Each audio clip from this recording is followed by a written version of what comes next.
નમસ્કાર મિત્રો, હું આપનો એન્કર પૂર્વેશ. શું તમે રોડ સાઈડમાં બેઠેલા મોચી જે તમારા શૂઝ અથવા પગરખાને રિપેર કરે છે એની પાસે ગયા છો ખરા?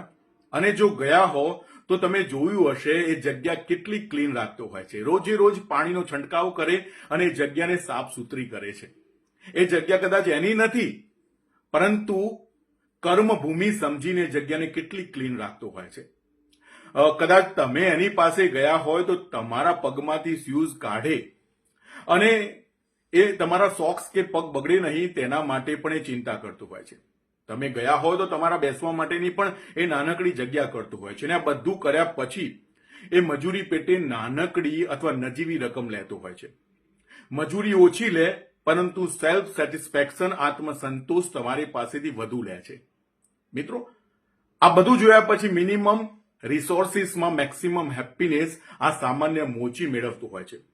નજીવી મજૂરીમાં આખા પરિવારનું ગુજરાન ચલાવતું હોય છે. અને એક બાજુ આપણે મેક્સિમમ રિસોર્સિસ છે તેમ છતાં આખો દિવસ ભગવાનને ફરિયાદ કરીએ છીએ કે મને ઓછું આપ્યું છે, મારામાં દુઃખ તમે વધારે આપ્યું છે. મિત્રો, આ સામાન્ય મોચીના જીવનમાં આપણને ઘણું બધું શીખવા મળે છે કે આત્મસંતોષ અને બીજાને આનંદ આપવો, સુખમાં રાખવા એ આપણા જીવનની સાચી મૂડી છે. ધન્યવાદ.